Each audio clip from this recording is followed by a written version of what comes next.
Yeah. I'm ready to walk through the trenches, and I'm ready to walk where death is, and walk down the valleys that seem like they have dead ends, if that means that that's where your light is shining. I'm going to climb the mountaintops, and I'm going to keep on pushing even when my body drops. I will not submit until I hit that summit, as long as it contains your viewpoint. If you call, I will hop off the boat, even if the waves are tremendous though, and even if it feels like I'm drowning below, because I know your hand will reach for me and pull me close.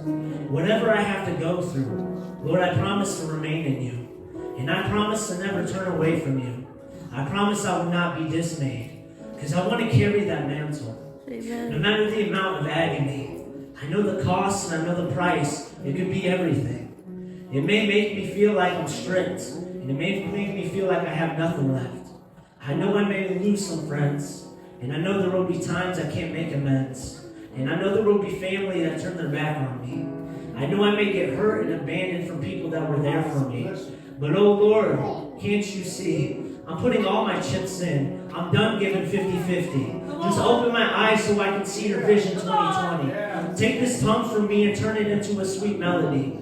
Take my body and let me be an example of your glory. And correct me if I read incorrectly. But I'm not called here to be all about me. I'm not called here to walk around like I'm filthy. I wasn't created to be full of fear. I wasn't created to see things so unclear. To live in this world isn't the reason why you put me here. I wasn't put on this place to make it my homestay. So I'm choosing to wipe off my feet, kick the dust off, and head to where I'm supposed to be. That is a little place far away in the garden where sweat was shed. That place is a little bit through a valley that led to a city. And that's a city there was a call for a head of a king. In the middle was a post where a man was lashed. His body was broken for my past. I know this journey is long, but bear with me, it's almost done. There's a trail of blood that is staining the ground like it's a rug. If I look and I listen a little closer, I can hear something calling unto me. So I walk up this hill and push and push. I can see the top getting closer. And as my legs get weak, I start to think,